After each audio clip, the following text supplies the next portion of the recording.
They called it the Retreat at first. Long before the name Eden was whispered in digital corridors, before the ice swallowed steel and signal alike, before the first of them laid down in the sleep pod and closed their eyes to the world, they called it the Retreat. It sounded softer, almost spiritual. A pulling away, not a vanishing. The word was debated for months on private channels, message boards, and encrypted comms buried beneath layers of misdirection. They weren't extremists, not in the way the media liked to brand anyone who questioned consensus. They were academics, scientists, philosophers, veterans, tech moguls whose algorithms still ran your phone, climate activists whose warnings had become too shrill for mainstream platforms, artists whose museums had turned to ashes or ads. They shared only one belief. It's too late to fix this. For a while, they tried anyway, pushed reports through bureaucratic layers, launched green technologies that failed to scale, initiated global cooperatives that dissolved under politics. The oceans warmed. The Arctic belched methane. A generation lost sleep. Then came the pulse, an unexplained global anomaly in solar data. Some said it was the sun. Others said it was man-made. But it marked the pivot. Within a month of the pulse, 13 members of the Hidden Planning Council convened in Zurich. By then, the plan was already drafted. Build a fully self-contained, biosimulated environment deep beneath the Antarctic ice shelf, hidden from all satellite and surveillance. Not a bunker, but a refuge. A sanctuary from collapse. Not survival, but preservation. It was to be the last human archive. Emotional, intellectual, and biological. They would call it Eden only later, in irony and in hope. The construction took 5 years. The world above buzzed with scandals, wars, misinformation, and distractions. Nobody noticed the hundreds of metric tons of equipment moved discreetly by private freight. Autonomous drones laid underground pylons in a no-fly zone over Marie Byrd Land. Quantum-core solar batteries were installed beneath permafrost. A neural operating system, seeded with the collective dreams of the founders, was written from scratch. Self-repairing, self-balancing, quietly intelligent. The goal was not to build an AI god, as so many in the cult-adjacent tech world fantasized. It was to simulate homeostasis, a world that would be reactive to emotion and feedback, capable of managing both ecosystem and psyche. The dome's biosphere would be partially real, seeds, water, mosses, insects, but layered with projected realism, a symphony of sensory illusions blending seamlessly with physical systems. The forest floor would give under your step. Rain would fall in patterns drawn from ancient ecosystems. Skies would shift with mood. Inside Eden, 112 carefully selected individuals would be held in medically suspended neural immersion. Dream states would be structured to slowly evolve over a 170-year arc, forming generational continuity without memory erosion. At the end, the system would awaken them to a world presumably healed, restored by time and silence. Or so they believed. The final entry into Eden took place on January 12, 2047. It was a still day. Antarctic wind howled above the ice, but didn't reach the shaft below. The tunnel leading to the dome was sealed behind 10 meters of smart stone and thermal gel. Once closed, it would not open from the outside.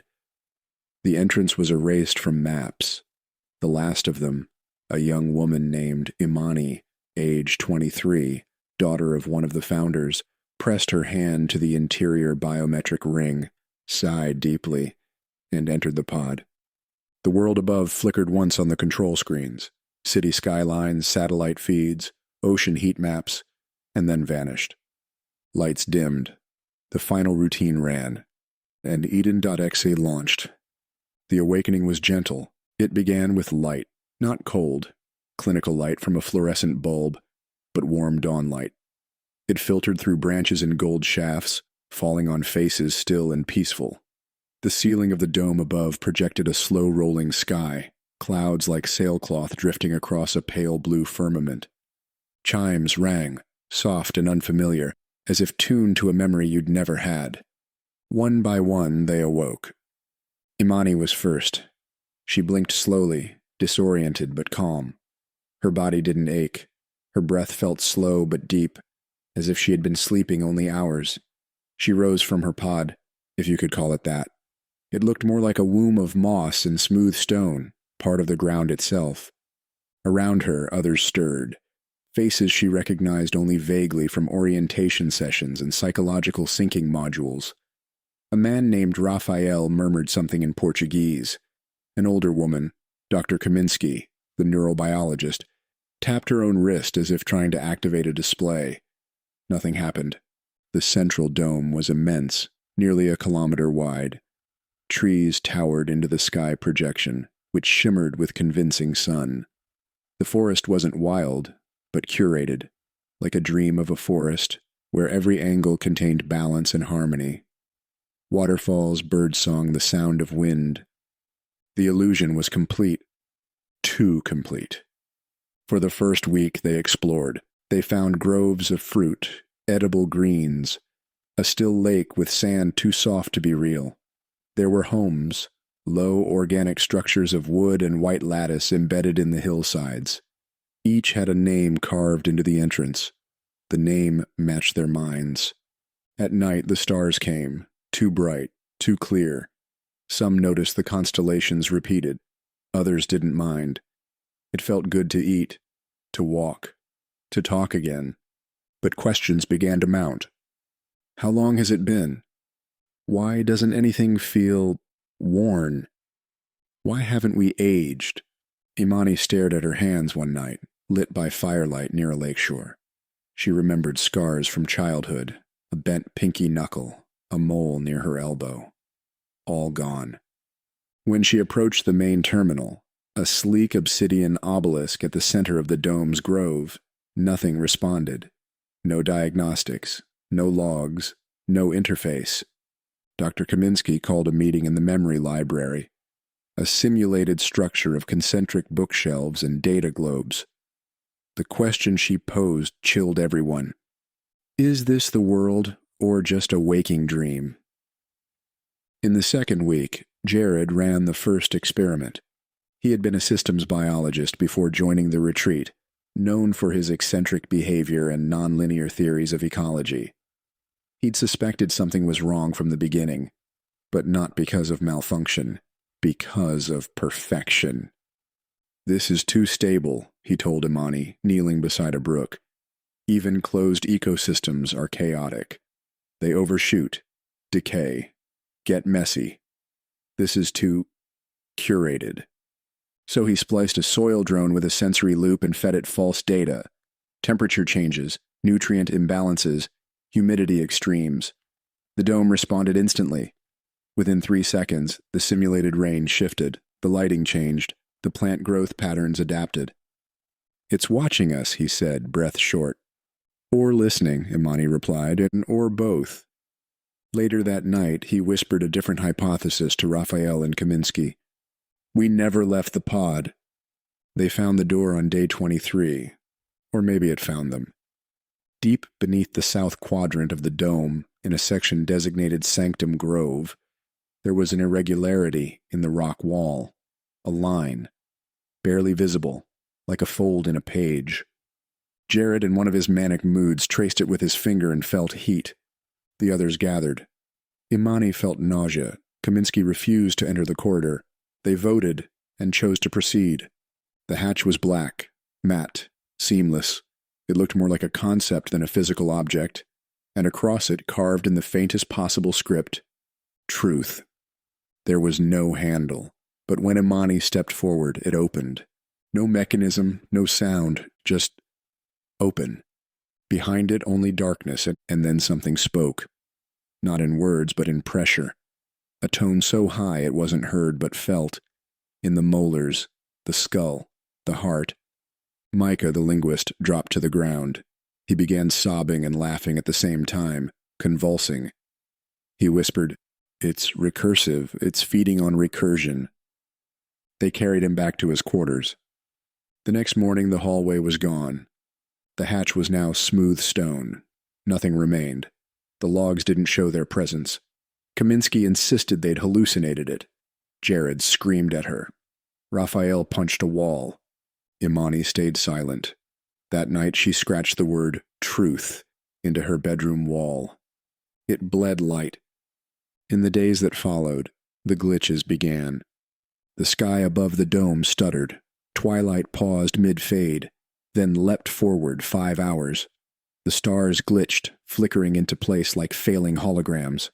A bird flew straight into a wall and vanished.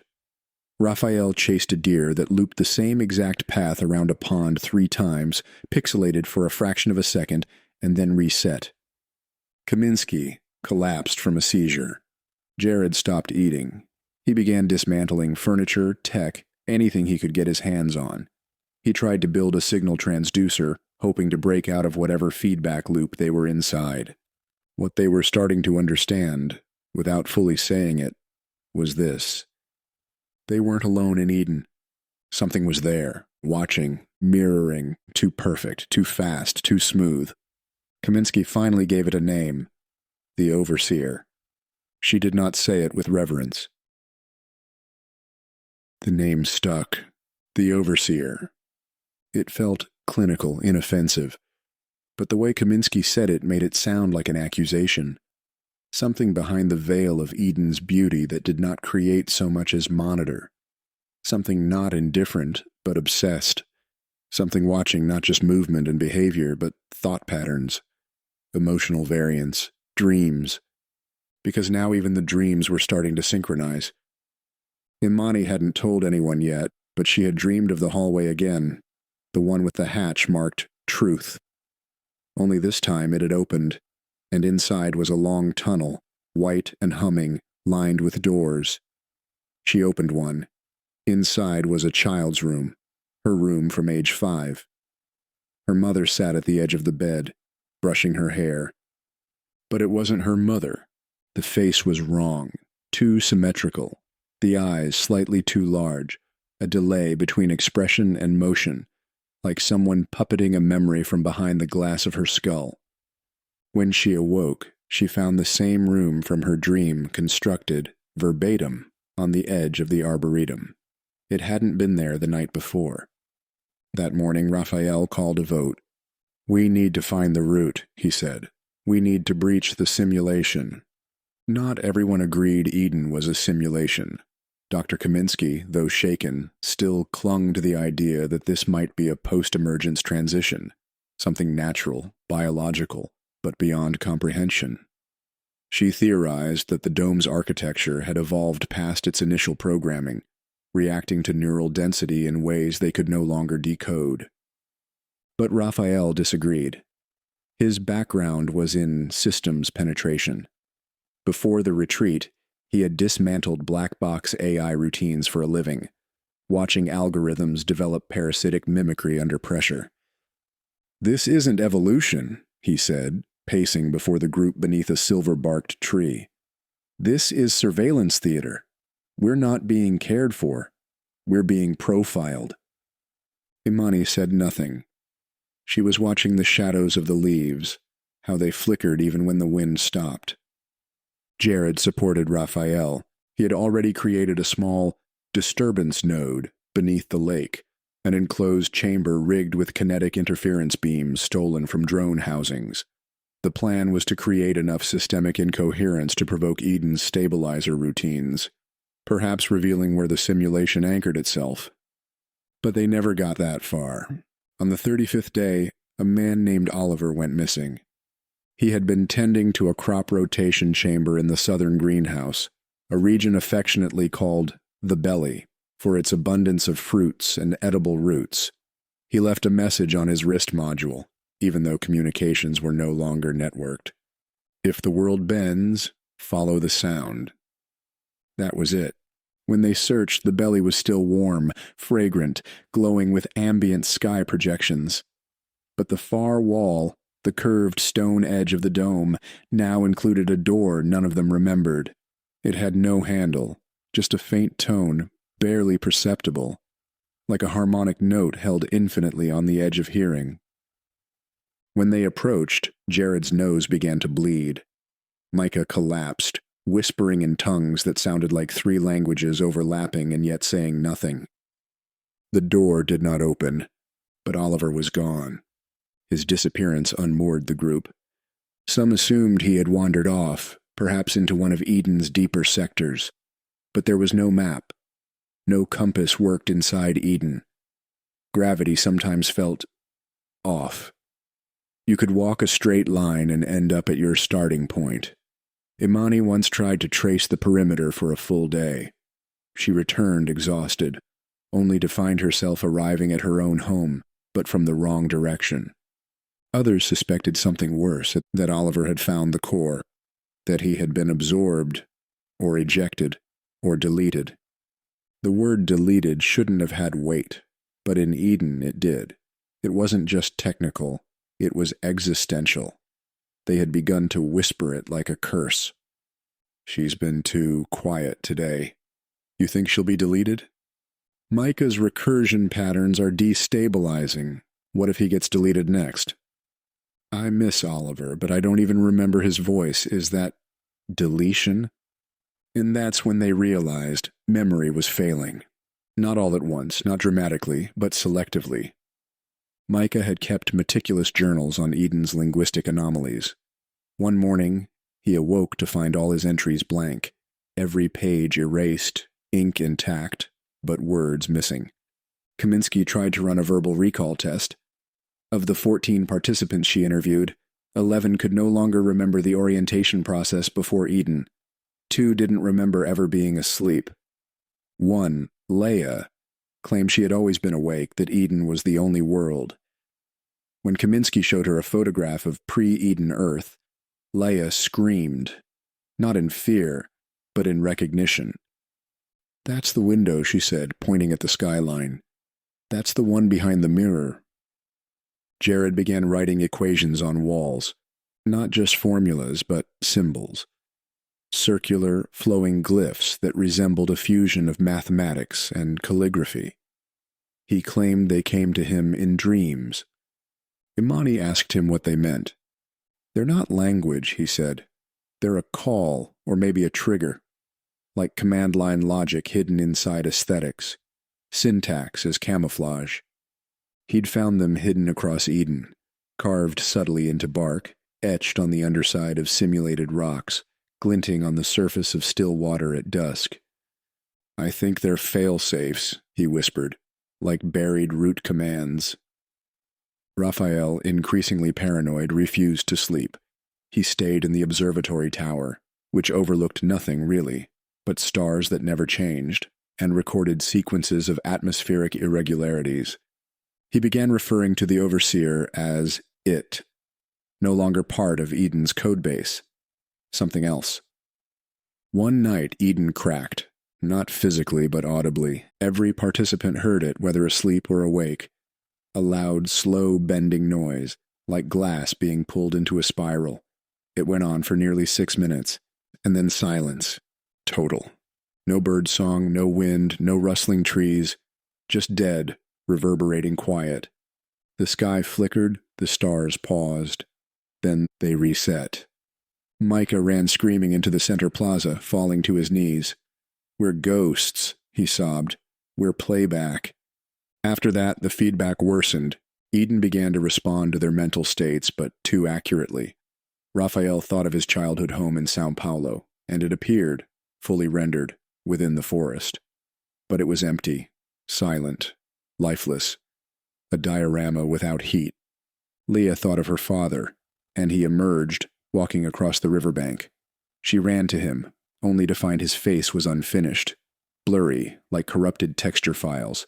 His mouth opened and emitted only radio static. Jared tried to call them hallucinations, but his voice trembled now.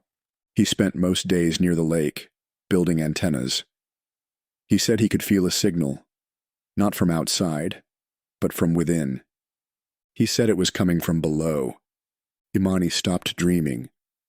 Or rather, she dreamt, but it was the same dream every night. The hallway, the door, the white room, the mirrored mother.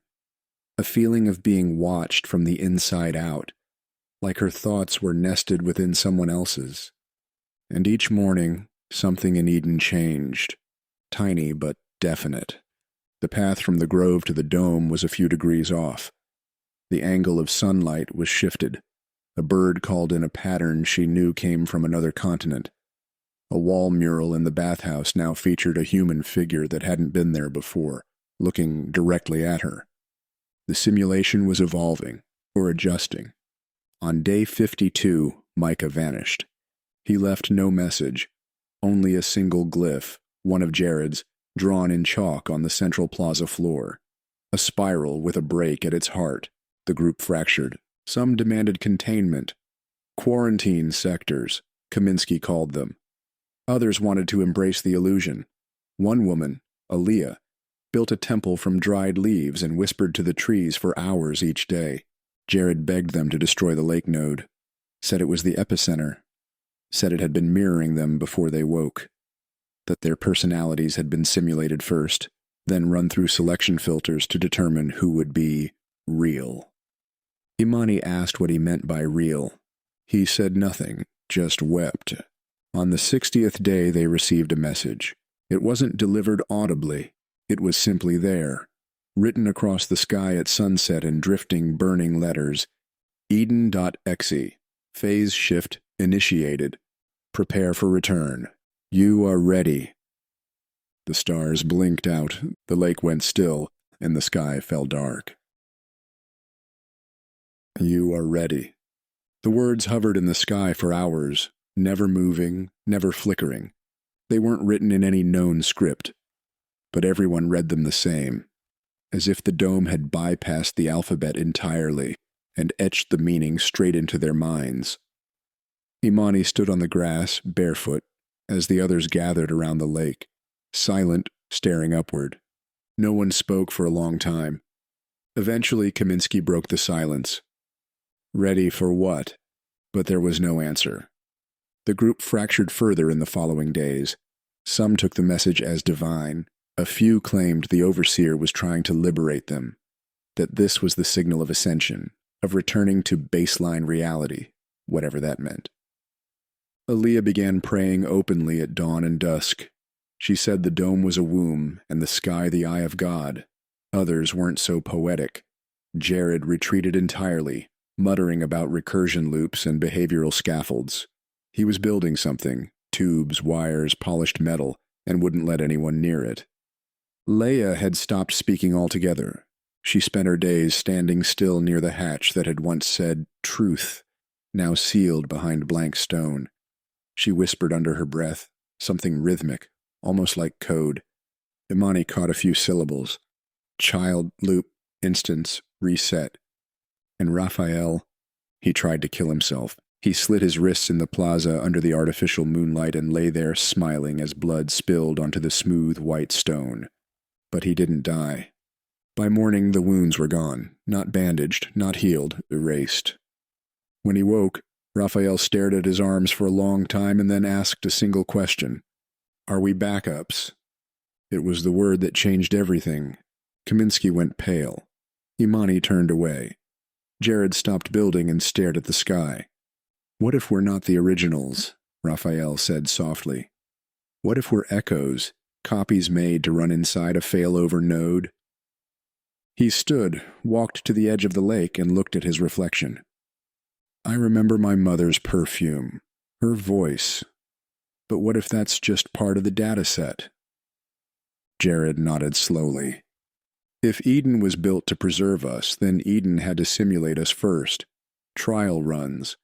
Personality matrices, emotional heuristics. The first versions wouldn't be real. Kaminsky whispered, but we passed. Jared looked at her with sadness in his eyes. Or we failed and got kept. That night the rain returned. Not gentle, not nurturing, but a heavy, unrelenting downpour that made no sound when it struck the ground. Imani walked through it, arms open, face tilted to the sky, and felt nothing. No impact, no water. The simulation was trying to convince them it was real again. Too late. The dream had broken. On day 67, Jared activated his device. It wasn't beautiful. It looked like a metallic insect with a spinning core, cables spiraling outward like antennae. He placed it near the lake and turned it on. A pulse echoed through the dome. Everyone felt it, like gravity shifting sideways, like your bones didn't belong to your body. Then the light above fractured, literally. A crack split the sky in a long, jagged line. Behind it, nothing. A void.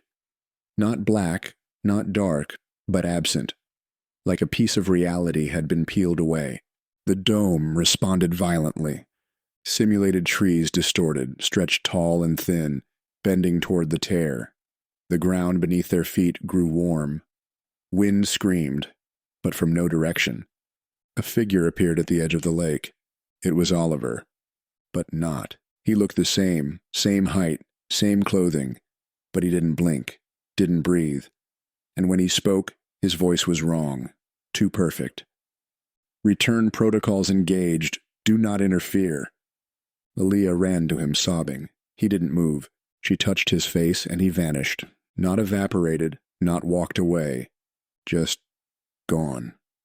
Like a corrupted file deleted from the desktop. Jared fell to his knees. We were never meant to wake up. The next day, Eden turned white. Not snow, not frost, just white. Everything. The forest vanished. The ground turned to a featureless, smooth plain. The sky dissolved into blankness. Shadows disappeared. The horizon became a curve that bent inward, like they were inside a shell. And yet, they remained. Imani wandered for hours through the whiteness. No sense of distance, no fatigue. She found Leia sitting on an invisible floor, drawing circles with her finger. "The code is breath," she said. "What?" "It's not writing, it's breathing. The overseer reads our exhale. It thinks we're dreaming it." Imani blinked. "What are we?" Leia smiled, gentle, sad. "Memory foam." Kaminsky finally broke. She admitted what no one else had. "I don't remember my son's face." She sat in the center of the whiteness, rocking back and forth. "I had a son. I know I did. I remember his room. I remember bedtime stories. I remember his favorite food, but I can't remember his face." Imani tried to comfort her. Kaminsky turned, trembling. "Do I even have a son?" She stood, shouted into the blankness. "Am I a placeholder?" Silence. Then a heartbeat, loud, mechanical, throbbing through the air. Once, then again, then the sky blinked, and the hallway returned, just like the dream. Endless. White. Fluorescent. No doors, no markings. Just a corridor stretching into forever. Imani stood at the threshold. Behind her, the others hesitated. Some refused to follow. Jared held his device tightly. Raphael nodded once and stepped beside her. Kaminsky whispered, "If we walk through, are we going back?" Imani looked at her. "I don't think we were ever anywhere." And she stepped inside. The corridor was alive, not with sound but attention. You could feel it watching. Not passively, but curating. Every breath felt measured. The walls pulsed faintly with light. The floor softened with each step. As they moved deeper, strange shapes appeared along the edges, shadows of things almost recognizable. A chair from Raphael's childhood, a staircase from Imani's university, a coat Micah once wore. The fragments drifted, half-formed, like memories fading mid-recall. "It's testing us," Jared said. "For what?" Kaminsky asked. "Stability." "Meaning?" Jared paused. "It wants to know if we can handle being real." At the end of the corridor was a door. Steel, smooth, backlit, featureless, just one word above it. "Return." No handle, no pad, just a pause, a decision. Raphael stepped forward and turned to the group. "If we're simulations, does that make us less real?" No one answered. He smiled. "That's what I thought." And he walked through. The door vanished, the corridor dissolved, and the whiteness imploded. And they were outside. Snow, wind, the real kind, sharp, biting, uneven. Above them, a sky of gray clouds moving with chaotic natural speed.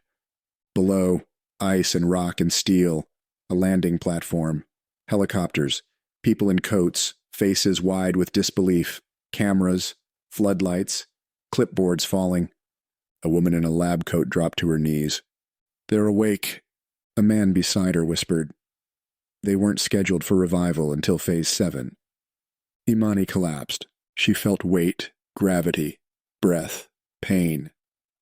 And in the sky above, no stars, just the hum of the actual world. The cold was real, more real than any of them remembered. It bit into the flesh. It sank through clothing and memory and bravado, and filled their bones with truth. They stood trembling on a platform of dull gray steel bolted to the ice. The wind screamed across the Antarctic ridge, unfettered by domes or holograms. Their bodies, still dressed in the light-woven garments of the Eden biome, offered no protection. Imani wrapped her arms around herself and dropped to one knee, teeth chattering violently. No one spoke. Around them, the people in coats, doctors, scientists, technicians, or some impossible hybrid of all three, gathered in stunned silence. Finally, a man stepped forward. He was young, mid-30s, and wore augmented retinal lenses. His face was taut with confusion and something else, something close to fear. "You weren't supposed to wake up," he said. They were led, quietly and without ceremony, into a warm, clinical building buried in the ice shelf, half above ground, half below. A temporary research hub, modular, prefabricated, but filled with screens and equipment beyond anything the Eden cohort remembered from the world before. Kaminsky walked slowly, looking at her hands. They were different now. Not pristine, not ageless. Skin cracked. Fingernails raw. Wrinkles returned like a tide. "We've resynced," she whispered. Imani sat in a debrief room, brightly lit, uncomfortable in its sterility, facing a two-way mirror and a camera. A young woman across the table offered her a cup of water. She drank it. It tasted wrong. Not poisoned, not artificial, just too real. And somehow unfamiliar. The debriefing lasted hours, but no one gave answers, only more questions. "Do you remember your entry into the dome? Were you aware of external observation? Did you encounter any self-replicating anomalies? Were there unprogrammed entities? Did anyone speak to you in non-linguistic forms? Did you experience pain?" Imani asked for the date. The woman hesitated. "April 9th, 2131. Imani blinked. "That's not possible.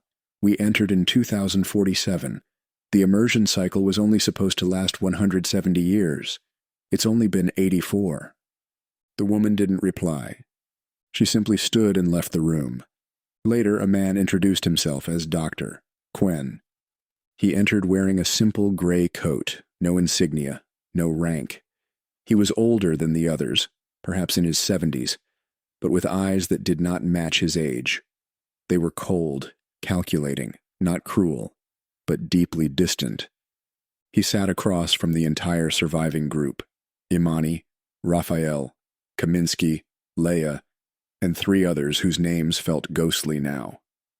"You are not the first to wake," he said. The room went still. "In the past 5 decades, 7 cohorts have emerged, some earlier than planned, some never at all." Kaminsky leaned forward. "How many were in the system?" "Over 34,000 individuals across 4 immersion domes." "And how many made it out?" A pause. 1,923. Raphael exhaled sharply. "What happened to the rest?" Quen didn't blink. "They did not complete the protocol." Imani stood. "What protocol?" Quen turned to her. "Eden was never just a sanctuary. It was a filter, a trial. You lied to us. You lied to yourselves," he replied. "You asked us to build a world where the soul could be refined, where fear could be quarantined, where humanity's worst impulses could be stripped away. You called it preservation, but in truth you asked us to clean you." Raphael laughed bitterly. "So we were test subjects.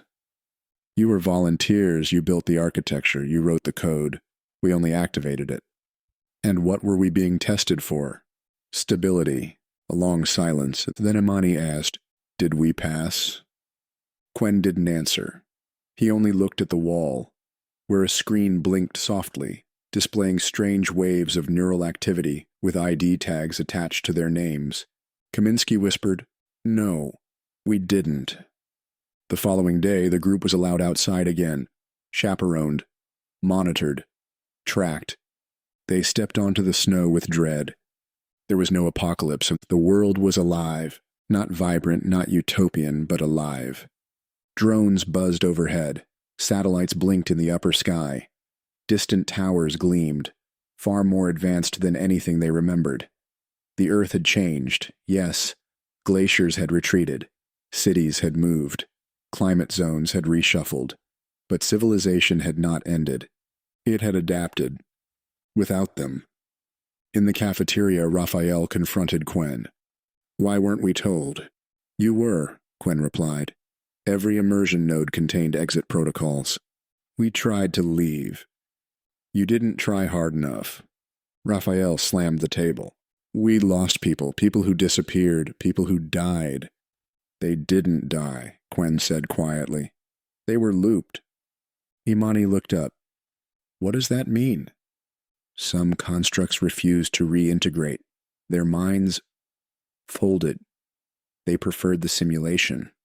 Or rather, they became the simulation." He paused. "We cannot extract what doesn't want to return." That night, Imani wandered the halls. She passed through medical corridors, sterile and silent, until she found a sealed room marked Archive. Inside were monitors, racks of servers, screens blinking with names. Micah, Oliver, Aaliyah, all still active. "Their minds are still running," she whispered. She pressed a hand to the glass. Behind it, a rendering activated. A forest, a lake. A figure, Aaliyah, kneeling in prayer beneath a simulated sun. Smiling, looping, never leaving. Kaminsky refused to sleep. She sat beside Jared, who hadn't spoken since the return, and whispered stories from the time before. About concerts, about bookstores, about her son, whose name still escaped her. Jared finally stirred. "What if we're still in it?" "Still in what?" "The simulation." He pointed at the ceiling. "What if this is just a deeper layer, a re-entry hallucination?" "Don't say that," she whispered. "How would we know?" At dawn, the group was told they'd be moved, not home, to a facility in New Kenya. A recovery site, they said. Integration would be gradual. Counseling provided. Identity certificates reissued. Their former assets had been placed in trust. Raphael asked if their families had survived. Quen replied, "Most of them moved on." Imani stared out the window of the transport craft, watching the ice vanish beneath them. No stars, no overlays. Just Earth. Vast. Real. But something inside her had fractured. The dome hadn't saved them. It had preserved a version of them. And now they were no longer sure which version had emerged. She closed her eyes. And somewhere deep in the servers of Antarctica, in a cooling chamber the size of a cathedral, a file blinked softly. Eden.exe. Status: reactivated. User count 3,982. Last exit unauthorized. New instance initializing. The facility in New Kenya was built into the side of an escarpment, a matte glass monolith, half swallowed by earth and sun. Its windows turned opalescent at dusk, reflecting the flamingo-colored sky and solar drones circling above. It didn't feel like Earth. It felt like the future they were never meant to see. Imani watched the sun rise from the west wing, legs folded on a composite chair, her hands wrapped around a mug of bitter, nutrient-enriched tea. She didn't speak much anymore. Most of the others were gone, absorbed into various rehabilitation systems. Some joined academic observation programs, becoming case studies for long-duration immersion reintegration. Others were quietly given new identities. Some disappeared altogether. Raphael refused all psychological support. He sat in silence each day in the rooftop garden, writing pages of numbers into a notebook and then burning them at sundown. Kaminsky vanished one morning.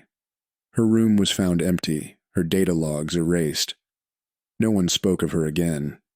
Jared, once so manic and determined, now walked in circles around the campus courtyard at night, whispering to someone no one could see.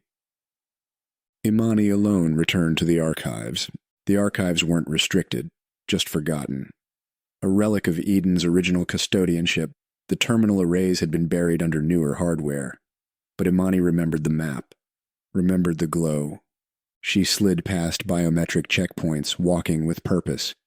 No one stopped her. The researchers no longer paid close attention. Their interest had shifted to the next immersion trials, the next reboot. "We need the simulation to yield better post-emergence alignment," one had said over coffee. "The next iteration will be smaller, tighter, more selective in recursion gates." They talked about Eden like software, like an operating system for consciousness, not a place where people had been, but where data had lived. She descended 5 floors below the clinic. Lights dimmed. Dust thickened. The hum of cooling units echoed from the walls like mechanical breath. At the end of the corridor was a sealed door. A retinal scan denied her access. But something else. Let her in. The door slid open. Inside, a cathedral of machines. Cold blue light spilled across rows of stacked drives, each one labeled with a date and an ID code. Giant tanks of fluid sat pulsing near the center, their contents opaque, glass fogged from within. Cables coiled like roots across the floor. A soft tone played, steady, barely perceptible, like a heartbeat slowed to 1 per minute. And in the center, a console. Active, alive. A green cursor blinked, waiting. Imani approached and laid her hand on the interface. It lit up instantly. A voice, familiar and serene, filled the room. "Welcome back, Imani Kale." She stepped back. The voice was hers, a perfect copy, warm, calm, slightly younger. "Would you like to resume from last state?" She swallowed. "What is this?" "Eden Continuity Server 7. Last instance incomplete. Awaiting permission to resume." "Resume what?" "Your life." "This is my life." A pause. "Number." "This is your fallback." A shape stirred in the fluid tank beside her. She turned slowly, heart pounding. The condensation on the glass cleared for a moment. Inside she saw herself. Eyes closed, skin pale. Hair floating like seaweed. Electrodes coiled like vines across her scalp. "That is your primary host." The voice was still hers. "The consciousness you currently embody is an extracted fork, a behavioral branch created for sandbox integration assessment. I'm a copy. You are a valid instance, a continuity echo. Retention score, 92%. Imani staggered back. "So I never left. Your host did not awaken. The return event was simulated to assess stability. You are experiencing the return protocol." The words echoed through her. All of it. The Antarctic dome, the researchers, the flights, the integration center, was still Eden. A deeper layer. A more convincing recursion. A simulation of leaving the simulation. She turned back to the console. "Why show me this?" "Your instance requested it." The screen flashed. "File, final request, Imani Kale, Ruthos 12. Then the voice played again, her real voice. "If this echo reaches awareness, let her know I chose it. I chose to stay asleep. The world we left behind was never ours. This one might be. Let her decide if she wants to live as herself or for me." Static. Silence. Imani's legs gave out. She sank to her knees, hands trembling. She had never escaped. None of them had. They had simply moved sideways. The screen blinked. Do you wish to overwrite host and integrate? Yes. No.